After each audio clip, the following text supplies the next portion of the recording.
अस्सलाम वालेकुम, welcome in wait towards mathematics. आज का हमारा टॉपिक ऑपरेशन रिसर्च से रिलेटेड है। ऑपरेशन रिसर्च में आज हम प्राइमल एंड डुअल प्रॉब्लम्स को डिस्कस करेंगे। क्वेश्चन देख लेते हैं। Find the dual of the following primal problem. हमने डुअल फाइंड करना है प्राइमल प्रॉब्लम का। And find the values of the dual variables, और डुअल वेरिएबल्स की हमने वैल्यूज़ फाइंड करनी है by solving primal LP model. हमने डुअल कंस्ट्रक्ट करना है और उस डुअल की हमने वैल्यूज़ फाइंड करनी है, लेकिन हमने डुअल को सॉल्व नहीं करना। हमने अपने इसी एलपी मॉडल को, ये प्राइमल एलपी मॉडल कहा जाता है, इसको हमने सॉल्व करते हुए हमने डुअल की वैल्यूज़ फाइंड करनी है। तो सबसे पहले हम अपने क्वेश्चन को स्टैंड फॉर्म में कन्वर्ट करेंगे। स्टैंड फॉर्म में हम अपने ऑब्जेक्टिव फंक्शन को ऐसे ही राइट कर देंगे। सब्जेक्ट टू, यहाँ पे हमारे पास है X plus two Y plus W less than equal 10। Less than equal type constant है, तो यहाँ पे हम एक स्लैक वेरिएबल को ऐड करवा देंगे, S1 को ऐड करवा दिया।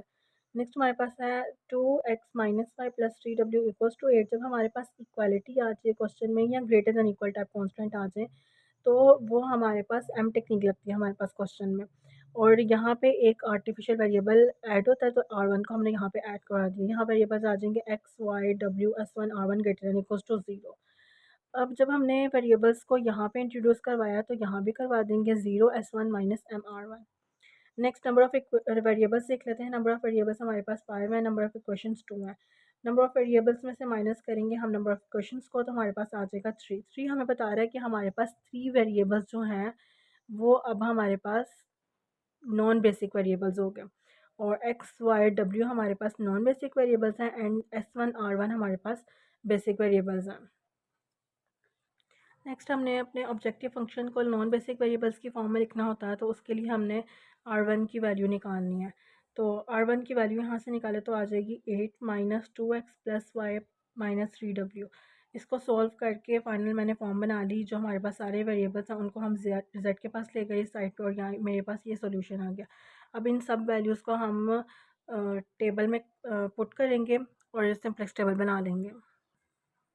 टेबल मैंने बना लिया। यहाँ पे आ जाएंगे बेसिक जी S1 R1, और यहाँ सारे variables X Y W S1 R1 solution and ratio पे। उसके बाद हमने क्या करना है, ज़ीरो में हमने देखना है most negative value. Most negative value हमने देखनी है m के साथ वाली। तो यहाँ पे आ रहा है -2m, यहाँ ये पॉजिटिव है, ये -3 में, तो -3 हमारे पास मोस्ट नेगेटिव वैल्यू है। तो w हमारे पास आ जाएगा एंटरिंग वेरिएबल। w आ जाएगा एंटरिंग वेरिएबल। जब एंटरिंग वेरिएबल w आ गया, तो हमने लिविंग वेरिएबल को देखना है कि लिविंग वेरिएबल कौन सा है। उसके लिए हम क्या क्या करेंगे, सॉल्यूशन को डिवाइड कर देंगे w वाले कॉलम पे। तो 10 डिवाइडेड बाय 1 करेंगे तो हमारे पास आ जाएगा 10, एंड 8 डिवाइडेड बाय 3 करेंगे तो हमारे पास आ जाएगा 2.67। अब मिनिमम पॉजिटिव वैल्यू मेरे पास ये वाली है।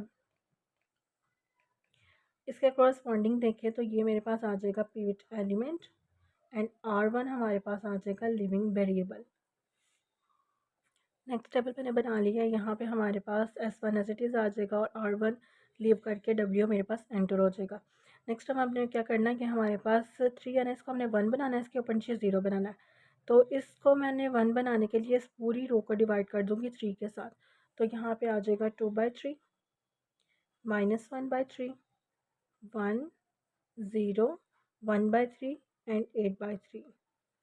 अब हमने इसके ऊपर नीचे 0 बनाना होता है, तो नीचे तो कुछ है ही नहीं, तो यहाँ पे ऊपर हम 0 लिख देंगे।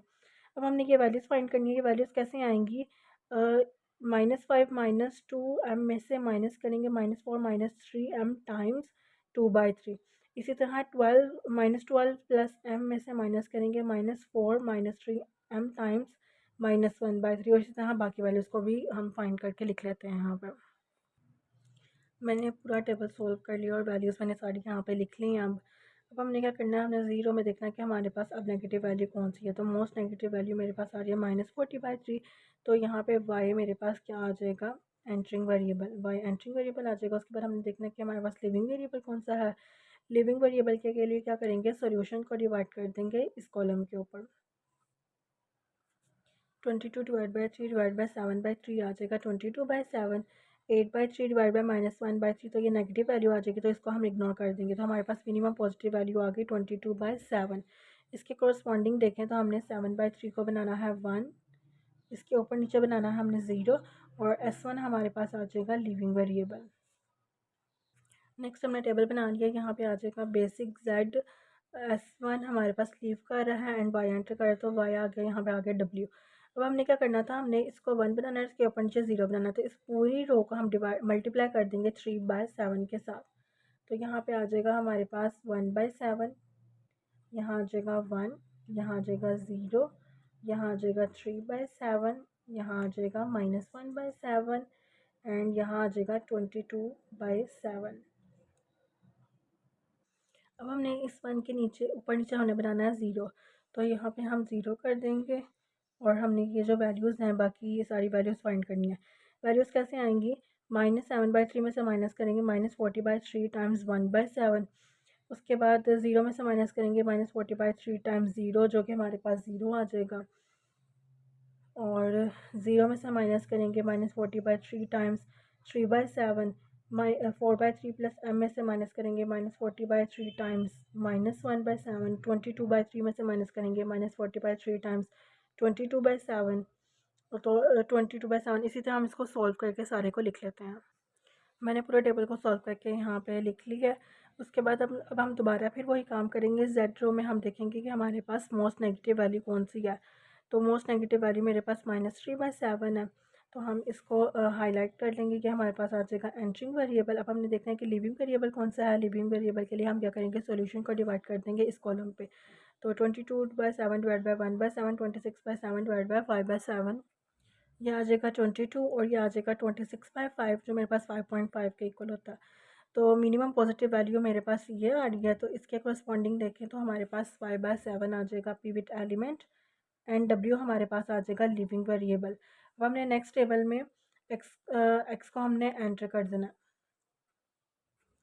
नेक्स्ट टेबल में हमारे पास यहाँ आ जाएगा बेसिक, सी वाई हमारे पास एज इट इज़ आ जाएगा, W लीव कर देगा एंड एक्स एंटर कर देगा। तो उसके बाद हम क्या करेंगे, इस पूरी रो का हमने इसको हमने 1 बनाना ना, तो इसके लिए हम इस पूरी रो को मल्टीप्लाई कर देंगे 7/5 के साथ। तो जब मल्टीप्लाई करेंगे तो यहाँ पे आ जाएगा 1, 0, 7/5, 1/5, 2/5 एंड 26/5।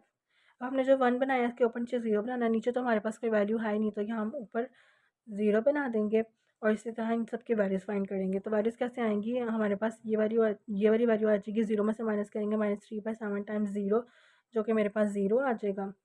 0 में से माइनस करूँगी -3/7 टाइम्स 7/5, 40/7 में से माइनस करूँगी -3/7 टाइम्स 1/5, -4/7 प्लस m में से माइनस करूँगी -3/7 टाइम्स 2/5, 268/7 में से माइनस करूँगी -3/7 टाइम्स 26/5। और इसी तरह इसी रो में भी इस रो में भी ऐसे ही होगा। 1 में से माइनस करेंगे 1/7 टाइम्स 0 और इस तरह बाकी वैल्यूज़ आ जाएंगी हमारे पास।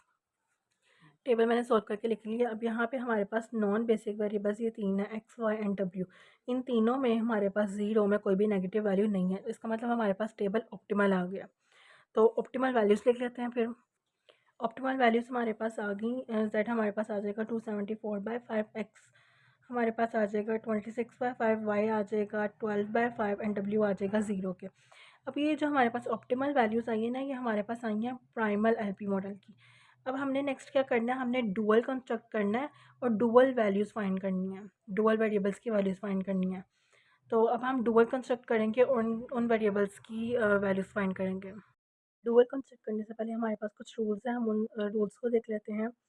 अगर हमारे पास जो प्राइमल एलपी मॉडल है वो हमारे पास मैक्सिमाइजेशन टाइप का है, तो जब हम डुअल कंस्ट्रक्ट करेंगे तो उसको कन्वर्ट कर देंगे मिनिमाइजेशन में।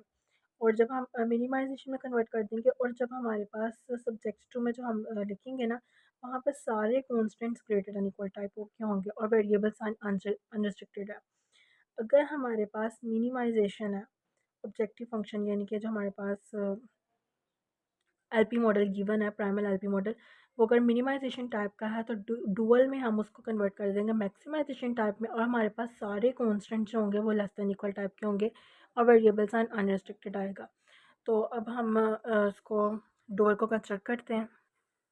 डुअल कंस्ट्रक्ट कर लेते हैं हम। हमारे पास ऑब्जेक्टिव फंक्शन है वो मैक्सिमाइजेशन टाइप का है, तो हम कन्वर्ट कर देंगे इसको, डुअल में कन्वर्ट कर देंगे मिनिमाइजेशन टाइप में। तो ये आ जाएगा मिनिमाइज। अब हम ऑब्जेक्टिव फंक्शन जो न्यू हमने कंस्ट्रक्ट करना है उसको हम कोई नाम दे देते हैं, उसको लेट कर लेते हैं। हमारे पास वो टी है। टी हमारे पास आ जाएगा, सबसे पहले हम वेरिएबल्स को देखते हैं।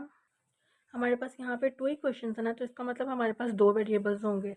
तो वेरिएबल्स को हम नाम ले लेते हैं y1 एंड y2। टी हमारे पास आ जाएगा 10y1 प्लस 8y2। नेक्स्ट हम सब्जेक्ट 2 में जाएंगे।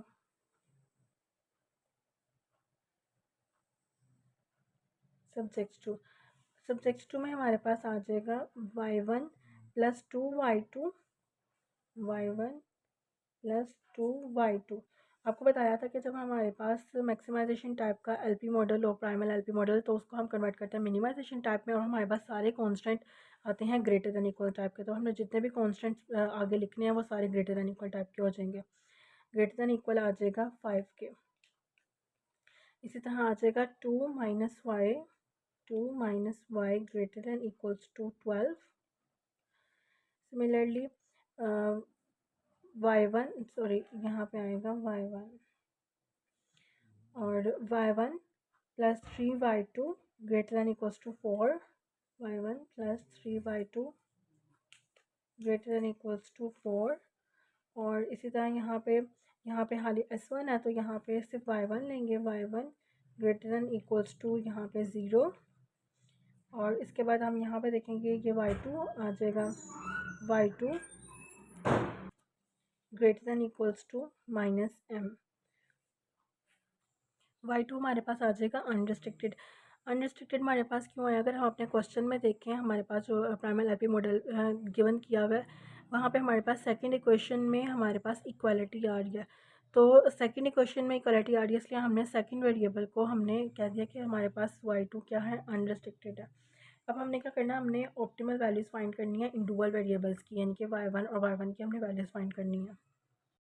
Now optimal values of dual variables y1 and y2 from primal optimal values।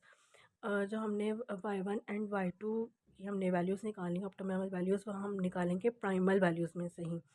अब हमारे पास ना वेरिएबल्स दो तरह के हो गए हैं। एक हमारे पास है प्राइमल वेरिएबल्स, जो हमने अपने प्राइमल एलपी मॉडल के थ्रू हमने ऑप्टिमल वैल्यूज़ निकाली थी, जैसे कि x y w, ये हमारे पास प्राइमल वेरिएबल्स थे। अब हमारे पास जो ये y1 एंड y2 है ना, ये हमारे पास डुअल वेरिएबल्स है, तो हमने इन डुअल वेरिएबल्स की वैल्यूज़ निकालनी है। स्टार्टिंग बेसिक प्राइमल वेरिएबल्स, जब हमने अपने क्वेश्चन को स्टार्ट किया था प्राइमल में, जब सॉल्व करने के लिए, तो वहाँ पे हमारे पास बेसिक वेरिएबल्स कौन से थे, s1 एंड r1 थे, तो यहाँ पे s1 एंड r1 आ जाएगा। Optimal primal z coefficient of starting basic primal variables, जो हमारे पास लास्ट ऑप्टिमल टेबल आया है प्राइमल वेरिएबल्स का, उसमें हमारे पास बेसिक जो थे बेसिक प्राइमल वेरिएबल्स, उनके कोफिशिएंट्स हमने लिखने हैं यहाँ पे। ये 29/5 है एंड -2/5 प्लस m। ये देखेंगे हमारे पास ऑप्टिमल टेबल है जो सबसे लास्ट में बना था, वहाँ पे हमारे पास बेसिक वेरिएबल्स के जो कोफिशिएंट्स थे 0 में, ये s1 का आ रहा था 29/5 एंड r1 का आ रहा था -2/5 प्लस m, तो ये हमने वहाँ पे पुट कर देना है। नेक्स्ट हमारे पास है ओरिजिनल ऑब्जेक्टिव कोफिशिएंट्स, जो हमारे पास ओरिजिनल ऑब्जेक्टिव फंक्शंस था ना, उसमें हमने s1 एंड r1 के कोफिशिएंट देखने हैं। ये हमारे पास प्राइमल एलपी की स्टैंडर्ड फॉर्म है। यहाँ पे ऑब्जेक्टिव फंक्शन में हमारे पास s1 का जो कोफिशिएंट है वो है हमारे पास 0, और r1 का कोफिशिएंट है -m, तो वो यहाँ पे हमने पुट कर दिया। अब हमारे पास ऑप्टिमल डुअल वेरिएबल्स कैसे आएंगे, हम 29/5 में ऐड कर देंगे 0 को, तो ये हमारे पास आ जाएगा 29/5। नेक्स्ट हमारे पास y2 कैसे आएगा, -2/5 प्लस 5 में ऐड कर देंगे -m को, तो ये आ जाएगा -2/5। तो y1 हमारे पास आ रहा है 29/5, y2 हमारे पास आ रहा है -2/5। फाइनली हमारे पास ऑप्टिमल वैल्यूज़ आ गई dual variables y1 and y2 की। उम्मीद है आपको अच्छे से समझ आई होगी। Thank you.